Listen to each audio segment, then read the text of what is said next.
Então vamos lá, galera. Paramos aqui na primeira parte, né, da aula e vamos iniciar a segunda parte da aula. Então, só para finalizar essa pequena, né, e singela e restrita e simples introdução, eu queria falar para vocês só para ligar os pontos, né, sobre as principais fontes geradoras de energia para o nosso planeta. O que nós estudamos no capítulo Dinâmica da Terra? O núcleo, né, o interior do planeta, né, sendo responsável pela energia, né? Então eu queria que vocês lembrassem, inclusive, né, da energia que nós utilizamos, que nós aproveitamos, que é a energia geotérmica, tá bom? Então por isso que determinadas áreas da superfície terrestre mais próximas, em áreas, né, de liberação energética, de mites de placas, de falhamentos de placas, tem esse potencial. Algo que o Brasil não tem, justamente por sua característica, né? O Brasil está ali em área próxima à região central da placa sul-americana, então longe das bordas, né, tanto de borda divergente como da borda convergente da placa sul-americana, um território bem estável, né, bastante antigo, em termos de estrutura, né, é bastante antigo, bem consolidado, né, então por isso que a gente não tem esse potencial de energia geotérmica. E também, como a gente viu, a questão da energia proveniente do Sol. E a gente relacionou bastante, né, essa característica com o capítulo de vegetação, tá? Quando a gente fala sobre a diversidade das espécies vegetais, o que nós necessitamos, né, em termos de entendimento?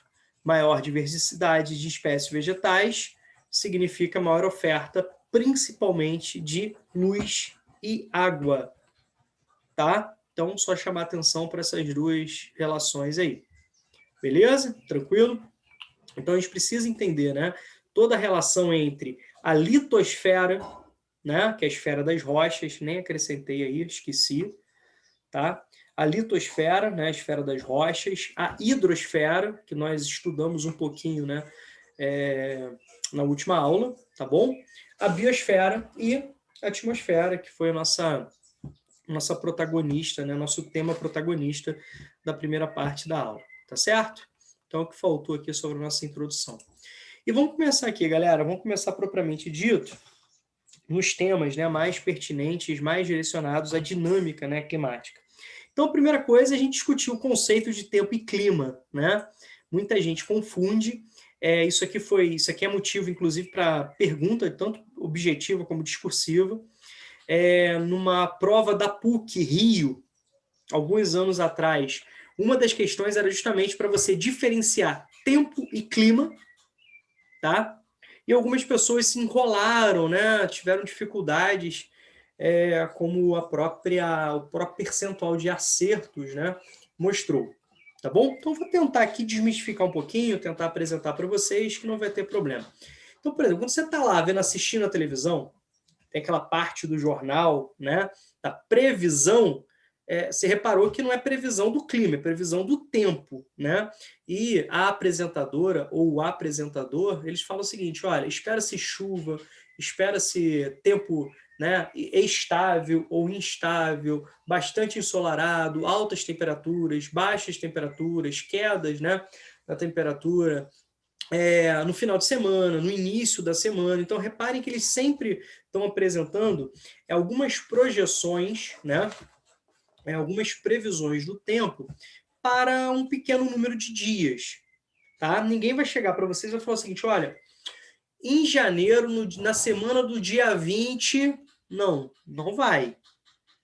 Tá legal? Então, quando a gente fala do tempo, é justamente o estado da atmosfera, né, de um determinado local, né, e num dado momento. Tá legal? Então, por que eu falo num dado momento? Porque o tempo está constantemente em mudança. Ele muda constantemente, né? Pelos vários fatores, né, que influenciam. Inclusive, nós vamos estudar, né? Esses fatores vai ficar um pouco mais fácil, né, fazer esse entendimento. Quando a gente fala de clima, né, a gente está falando de um estudo da sucessão de características, né, da atmosfera, né, de um determinado local da superfície terrestre ao longo de um período, né, bem longo. Assim, algo em média de 30 anos, né? Não inferior a 20 anos, mas em média 30 anos, né? Que você tem de sucessão de estudos, né? De estudos sobre as sucessões, características, né? Regularidades, sobre as condições da atmosfera, né? De um determinado local, né? Ao longo desse período aí para você definir o clima, né? Para você apresentar o clima. Tá legal? Então, quando a gente fala sobre o clima, a gente está falando, né, do comportamento da atmosfera de um determinado local ao longo de um período muito grande, tá bom? Em termos assim, bem didático, dá um macetezinho para vocês, né? O clima é, o tempo está. Ficou claro a reflexão? O clima é, o tempo está. Então, um dos pontos principais aí para as questões objetivas, tá bom? Então, o tempo, né?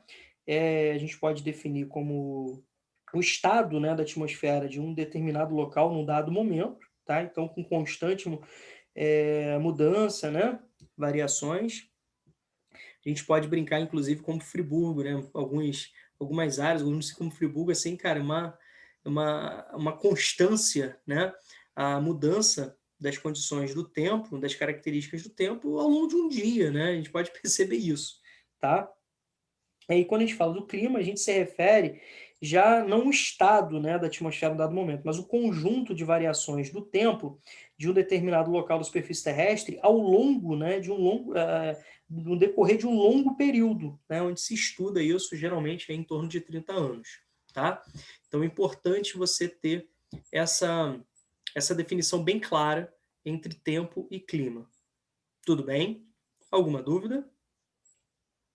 Tudo show? Desculpem, tudo tranquilo? Então vamos lá, tá? Esse é um ponto importante, tá? Legal. Agora que nós já entendemos, né, as diferenças entre tempo e clima, a gente vai estudar os fatores climáticos e os elementos climáticos. Eu fiz esse esquema resumo só para facilitar a visualização daquilo que a gente vai estudar.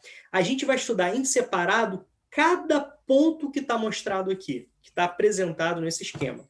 Tá? A gente vai estudar ponto a ponto sobre os fatores climáticos. Né? Eu coloquei para vocês a latitude, a altitude, o relevo, as massas de ar, as correntes marítimas, né? A maritimidade, a continentalidade e a vegetação. Tá? Como elas interferem, como esses fatores interferem, atuam, alteram os elementos climáticos, ou seja, a umidade, a pressão e a temperatura. E justamente, né, a umidade, a pressão e a temperatura, tá, são os fatores, né, diretamente relacionados e a presença, né, de vários tipos climáticos no planeta. Tá certo? Então, só que a gente vai começar estudando, né, os elementos climáticos. Tá? A gente vai começando aqui a estudar. Então, a gente vai começar a falar sobre umidade, depois vai para a pressão, depois vai para a temperatura, e depois a gente volta para estudar cada fator do clima, cada fator climático, tá? Cada fator que interfere na umidade, na pressão e na temperatura. Tá legal? Certo? Isso é muito importante esse aspecto. Então vocês já entenderam o que a gente vai fazer na sequência, tá? Vai ser um pouco demorado, vou tentar ser o mais didático possível, beleza? Então vamos lá, vamos avançar aqui. Vamos começar por umidade, tá? Gente, deixa eu diminuir aqui que tá muito pequenininho, né? Gente, quando a gente fala de umidade, é justamente, né, a quantidade de vapor d'água presente na atmosfera de um determinado local. Tudo bem? E com isso, né, pelo próprio conhecimento de vocês, né, é importante que vocês saibam que a umidade ela varia principalmente em função da latitude e da maritimidade e da continentalidade. Então, quando a gente fala de latitude, por exemplo, a gente está falando diretamente sobre a questão da temperatura. Né? Por exemplo, quando a gente falou aqui sobre a questão, né, da energia proveniente do Sol, Um outro ponto que vocês precisam também resgatar é aquilo que nós estudamos na parte, inclusive, de cartografia, que eu dei uma adiantada para vocês, né? O formato do planeta, a inclinação dele, né, do seu eixo imaginário em relação ao Sol, o movimento elíptico, né? São todos, né, fatores que determinam a irregularidade da incidência solar sobre a superfície terrestre. A discrepância, a diferença, né, da incidência solar sobre a superfície terrestre. Tá? E, consequentemente, isso interfere diretamente na maior ou na menor presença, né, de vapor d'água na atmosfera. Tá legal? A maior proximidade do mar, o maior afastamento do mar, né, ou seja, o maior avanço, isso interfere bastante. E a gente vai tentar aplicar esses conhecimentos, né, pegando sempre o Brasil como exemplo. Pelo menos sempre falar do Brasil, né? Não vai dar para falar de toda a realidade do planeta ou dar vários exemplos, mas o Brasil sempre vai ser ponto de análise. Tá legal? Beleza? E a gente vai falar um pouquinho, inclusive, né, sobre aspectos que a gente escuta também nos noticiários, né? Por exemplo, quando a gente fala sobre umidade relativa do ar, né, umidade absoluta do ar, certo? Vocês já devem ter visto, por exemplo, em corridas de Fórmula 1, que quando está chovendo, né, cara, fica lá os técnicos, os engenheiros, os especialistas, os chefes de equipe, os chefes, né, sei lá, o pessoal lá especializado, né, ali, né, de olho na umidade relativa do ar, naquele determinado momento, para poder traçar as suas estratégias, inclusive podendo ou não, né, vencer uma corrida com base em uma estratégia bem ou mal sucedida. Tá legal? Então, são aspectos assim extremamente importantes que a gente vai discutir. Tá certo? Legal? Gente, quando a gente fala sobre as etapas do ciclo hidrológico, eu acho que vocês já estão, né, cientes de todo esse processo do ciclo hidrológico, né, como o homem interfere nesse ciclo em termos de degradação, tá? Contaminação, né, dessas águas, destruição dos mananciais, acho que é o ponto mais importante.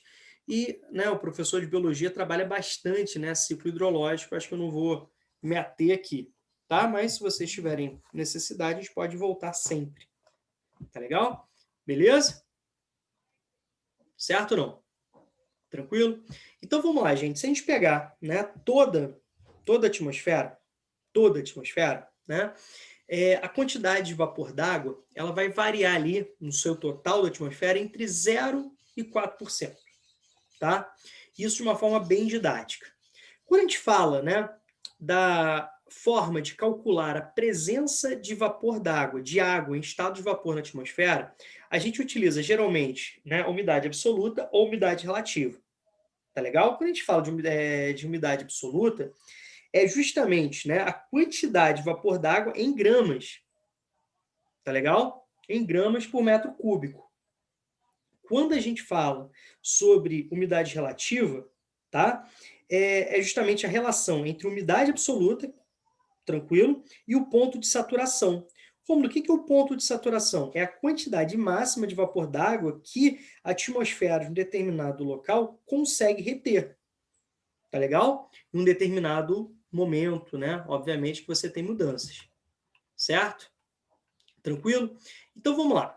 Em condições, né, normais, você tem ali a saturação, a precipitação, em torno de 100% da umidade relativa do ar, mas pode variar bastante. Lembre-se que a gente não está falando de estudos dentro de um laboratório, né, isolado, a gente não está falando nada disso. Tá? A gente tem que levar em consideração que vários fatores interferem. Tá? Mas pegando aqui um exemplo, tá? Então, quando chegar a 100% da capacidade da atmosfera de absorver, de reter água em estado de vapor, né, quando atingir, né, esse estado, vai saturar, ou seja, nós teremos precipitações. Tá?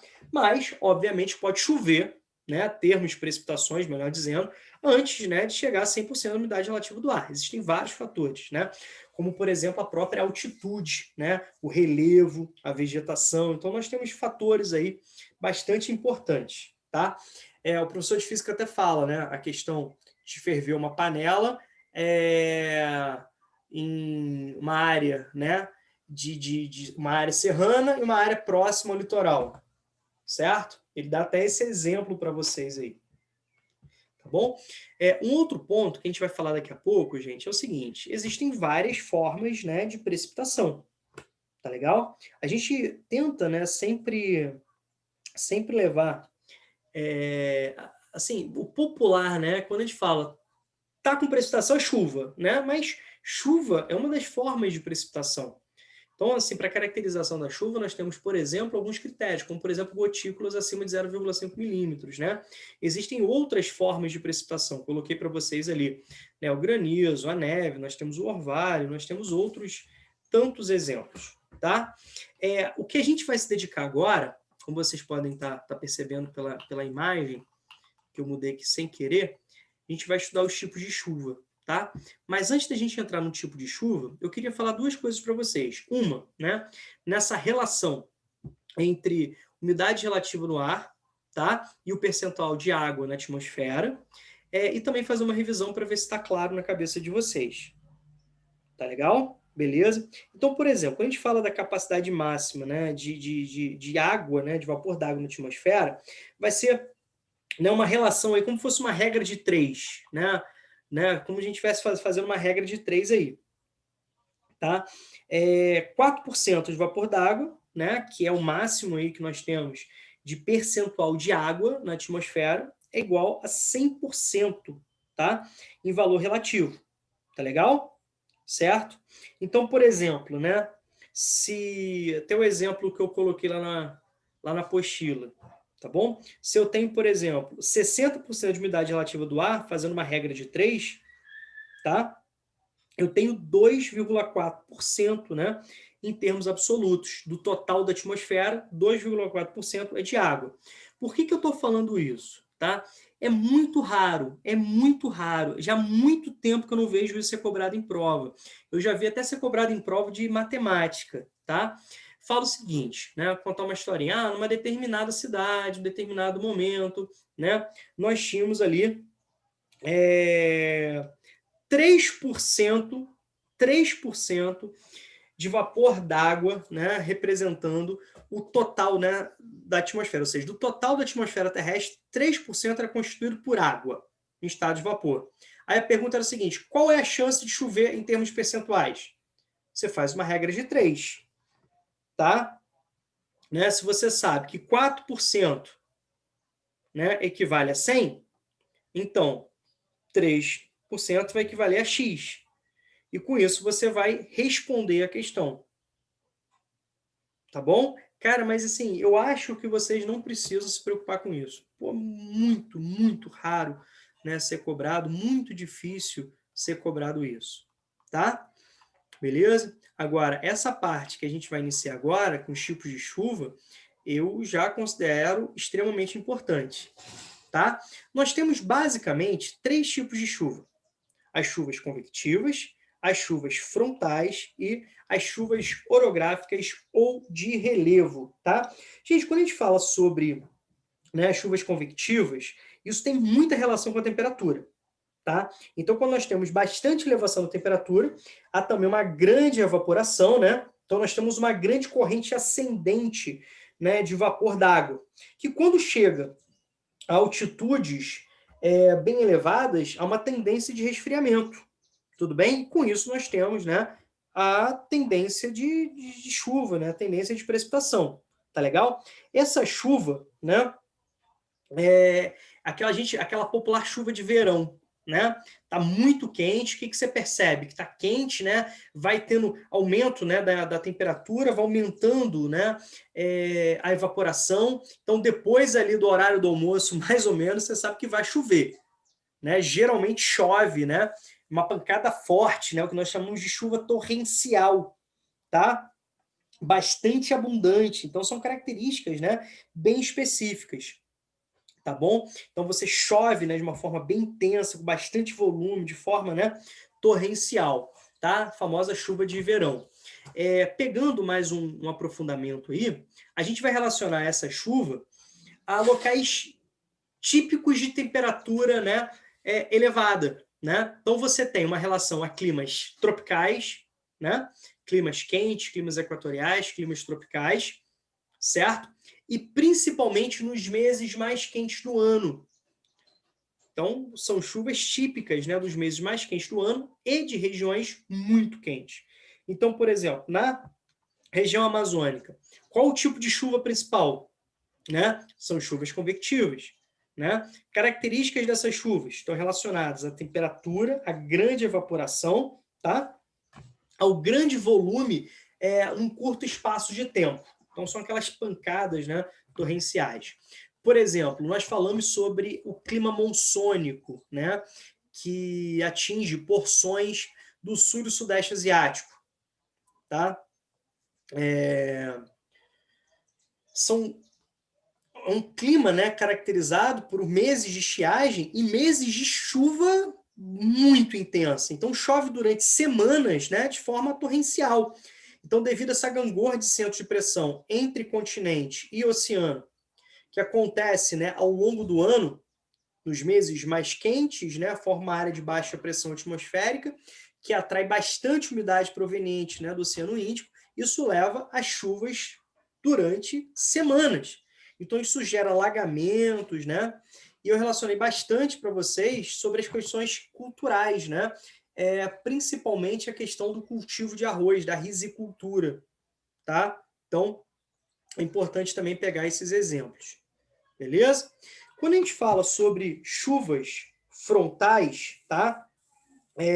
A gente está se referindo a precipitações que têm sua origem a partir do encontro de uma massa de ar fria e uma massa de ar quente, tá? Então, por isso que eu coloquei, ó, o choque, o encontro entre duas massas de ar com características diferentes, tá bom?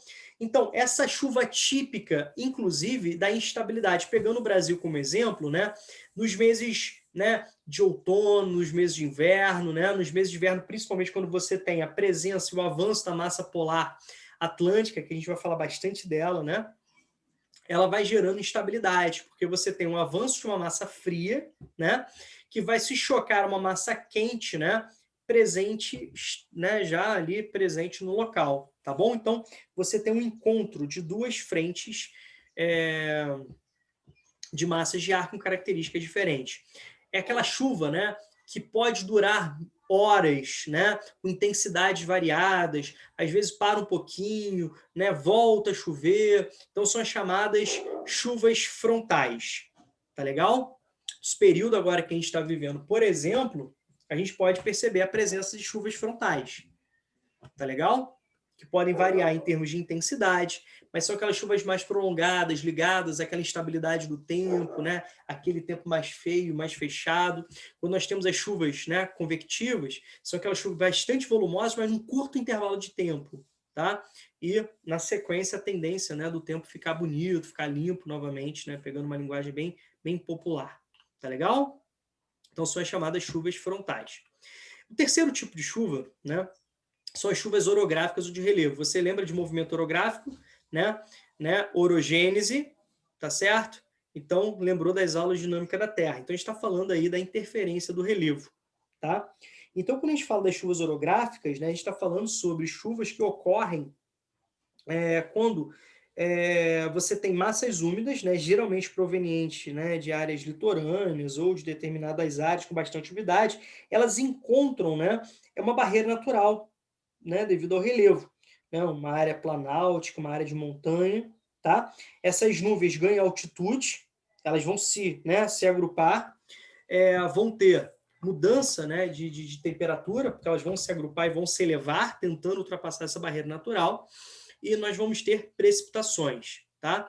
Eu fiz esse desenho aqui esquemático para ficar um pouco mais fácil. Então, nós temos aqui o oceano, com isso nós temos bastante, né, evaporação. Olha o ciclo hidrológico aí, que interessante, tá? Com isso, algumas áreas de baixa pressão atraem, né, esses ventos. Se você está confuso em termos de áreas de alta pressão, baixa pressão, fiquem tranquilos que a gente vai falar sobre isso daqui a pouco, tá? Na sequência do estudo do capítulo de clima.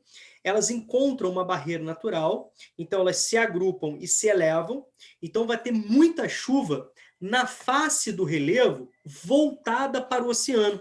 É o que nós chamamos de barlavento. Rômulo, o que é o barlavento? Barlavento é a face do relevo voltada ao oceano, tá? Beleza? É a face do relevo voltado ao oceano. E nós vamos ter um menor volume, menor índice pluviométrico, né, na porção do relevo contrário ao oceano, ou seja, voltado para o continente, que nós chamamos de sotavento, tá? E, consequentemente, a menor presença de volume pluviométrico interfere nas características dos vegetais, interfere nas características do solo, interfere nos elementos, né, que modelam o relevo terrestre e, consequentemente, também vai interferir na fauna local. Tudo bem? Certo? Assim, um exemplo importante do Brasil é o Planalto da Borborema, né, que dificulta o avanço de massas de ar provenientes do Oceano Atlântico. Então, nós vamos ter muita chuva, né, na porção do sotavento, ou na porção do barlavento, e pouca chuva na porção do sotavento, sendo dois, né, fatores ligados à questão do sertão nordestino. Tá? Dois fatores. Né? Existem vários outros fatores que a gente vai trabalhar daqui a pouquinho, quando a gente falar sobre os climas no Brasil. Tá? A gente vai falar sobre a questão da pressão atmosférica da região do sertão nordestino. Nós vamos falar sobre, né, as massas de ar que têm dificuldade de atuar na região, porque a origem delas é muito distante, né, da região nordestina. A gente vai posicionar as massas de ar, tá certo? Mas um dos elementos também, né, ligados tem a ver com a presença de barreiras naturais, né, do relevo, tá? Então, tem aqui, ó, uma imagem, tá bom? Representando os três tipos de chuva. O tipo de chuva, né, chamado de convectiva, a chuva frontal e a chuva orográfica ou de relevo. Tá legal? Beleza? Então nós temos essa caracterização. Gente, de novo, né, a gente está falando sobre tipos de chuva. Existem outras formas de precipitação, né? Eu dei como exemplo ali o granizo e a neve, mas também temos o orvalho, neblina, a geada, tá? Beleza? A gente está falando de tipos de chuva, não tipos de precipitação, tá? Fiquem atentos a isso. Então, quando a gente fala de tipos de chuva, nós temos esses três tipos básicos, tá bom? É importante dominar também esses conceitos, essas nomenclaturas, né, a explicação de cada um. Eu queria saber se está tudo tranquilo sobre os três tipos de chuva. Show, show, show? Alguma dúvida? Show, Ron. Pois não. Não, disse que tá show. Ah, beleza. Obrigado, tá? Pela ajuda aí, porque eu não estou conseguindo acompanhar chat. Agradeço bastante. Estou tentando falar pausadamente, uma forma bem tranquila. Vocês sabem que eu sou agitado, né? Gente, agora falar de pressão atmosférica, tá? Assim, quando a gente fala de pressão atmosférica, é justamente a pressão que a atmosfera, né, exerce, a atmosfera de determinada porção exerce, né, sobre determinado local da superfície. Tudo bem? Beleza? Assim, tem professor de geografia, né, que vai falar que é o peso do ar. Assim, aí um professor de física escutando isso, ele vai vomitar, né? Então, por favor, pressão atmosférica é a pressão que a atmosfera de determinada porção, né, a pressão que os gases, né, de uma determinada porção da atmosfera, eles exercem sobre, né, uma determinada área da superfície terrestre. Então, nós temos áreas de maior pressão e áreas de menor pressão. É isso que nós chamamos de baixa, né, áreas de baixa pressão e áreas, né, de alta pressão. Daqui a pouco a gente vai relacionar aí, né, áreas ciclonais, que são áreas de baixa pressão, e áreas anticiclonais, que são áreas de alta pressão. A gente vai falar que as áreas de baixa pressão, elas são receptoras de vento, e as áreas anticiclonais, elas são doadoras, né? Elas são repulsivas, né, em termos de vento. Daqui a pouco a gente vai falar sobre isso. O objetivo aqui é só a gente definir, né, pressão atmosférica e falar um pouquinho sobre as diferenças de pressão. Pois não? Vou te pedir licença, eu vou ter que sair mais cedo hoje, porque eu vou lá vou ter que ir na prefeitura pegar a dispensa do exército. Show, pô, mas marcaram essa época? Conta do Covid, 2 semanas atrás eu fui lá me alistar. Eu tenho que pegar a dispensa, eu vou sair hoje. Show, beleza, tranquilo. Peço desculpa, tá? Nada que isso, filho. A aula tá gravada, depois você pega o finalzinho aí, tá bom? Já vou terminar aqui. Grande abraço para vocês. Então, gente, o que acontece? O que é importante perceber? Né? A definição de pressão atmosférica, entender que a pressão atmosférica ela é muito diferente, né, em relação à superfície terrestre. Ela não é igual em todo o planeta. Tá? E, como eu vou mostrar para vocês aqui no esquema, as diferenças de pressão elas ocorrem principalmente, né, porque a superfície terrestre recebe quantidade, né, diferente aí de radiação solar, tá? Então, o fator aí. Então, o fator temperatura, né, é muito importante. Então, você vai relacionar, por exemplo, quando nós falarmos sobre os elementos atmosféricos, a gente vai falar sobre latitude. Tá? Quando a gente falar de latitude, a gente vai falar, né, como a latitude interfere, por exemplo, na questão da umidade, na questão da pressão atmosférica, na questão da temperatura, tá? E, obviamente, outros fatores, tá bom? Mas, assim, eu queria chamar a atenção para 2 pontos para vocês. Primeiro, tá? Em relação à temperatura. Isso pode trazer uma certa confusão sobre aquilo que o professor de física apresenta, né? Que são análises diferentes, ou seja, pontos, né, de vistas, pontos de referenciais diferentes. Tá legal? Então, quando nós temos, né, áreas de maior pressão, áreas de maior temperatura, nós temos menor pressão atmosférica. Por que isso? Os gases, né, se aquecem e eles, né, vão se agitar e vão se movimentar. Então, nós temos menor presença de gás, certo? Em determinada área, caracterizando uma área de baixa pressão, uma área ciclonal. Quando nós temos, né, menores temperaturas, a gente pode perceber que a atmosfera fica mais densa, né? E, consequentemente, gases mais concentrados levam uma caracterização de maior pressão, ou seja, maior presença de gás, e maior presença de gás significa maior pressão sobre a superfície terrestre. Tá legal? O outro ponto a ser destacado aqui, eu queria falar sobre a altitude.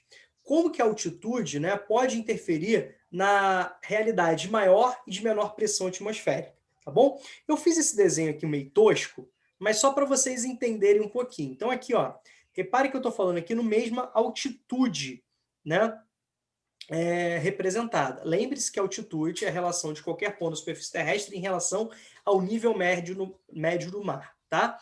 Então, repare o seguinte, aqui nós temos, né, um relevo, uma porção, né, um tipo de relevo aqui com uma altitude mais significativa. Reparem que aqui, ó, nós temos uma menor coluna de gás. Aqui nós temos uma maior coluna de gás, uma vez que dois corpos não ocupam o mesmo lugar, ao mesmo tempo, né? Então aqui, ó, como eu tenho aqui uma menor coluna de gás, consequentemente eu tenho menor presença de gases. Menor presença de gases significa menor pressão sobre a superfície terrestre. Aqui, ó, eu tenho maior coluna de gás, certo? Consequentemente, eu tenho maior pressão, né, sobre a superfície terrestre. Por isso que eu coloquei para vocês aqui a seguinte informação, tá? Deixa eu apagar aqui que eu fiz. Show. Ó, por isso que eu coloquei para vocês aqui, ó, maior altitude, menor, né, coluna de gás, menor, né, presença de gases, menor pressão atmosférica, tá? Maior rarefação, né, inclusive, dessa realidade. Lembra até do jogo de futebol, né? Quando você tem lá jogos pela Libertadores, né? Até jogos pelas eliminatórias, quando determinados times, né, vão jogar em áreas, por exemplo, da Bolívia, né, do Chile. O fator, né, esse fator aí de rarefação interfere bastante. Tá legal?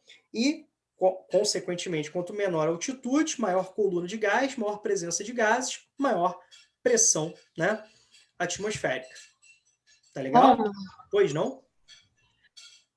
Na relação que você botou em cima, da temperatura, não é o contrário, não, porque se a gente pensar, por exemplo, no Monte Everest, a pressão lá é baixa e a temperatura também. Então vamos lá. Só que a gente tem que levar em consideração que a gente não está no laboratório. Por isso que eu falei com vocês que a gente vai estar numa discrepância aí com a física, né? Por exemplo, eu disse para vocês o seguinte: você pega áreas cortadas pela linha do Equador. Você fala, caramba, né, a área tem que estar quente. Aí você tem lá o quê? Presença de neve. Então, ali o que acontece, né? Nós temos menor presença de gás. Por isso que a temperatura vai ser mais baixa. Então, o fator condicionante principal ali, quando a gente fala do Monte Everest, a gente está falando de altitudes que ultrapassam 8 quilômetros, né? 8.000 metros. Então, nós vamos ter uma menor presença de gás e, consequentemente, essa menor presença de gás significa também a menor capacidade de absorver calor. Isso vai interferir nas condições climáticas. Por isso que essas áreas recebem o nome de clima de montanha, que vai se assemelhar em vários aspectos ao clima polar, tá? Chegando a médias térmicas negativas. Tudo bem? Ficou claro?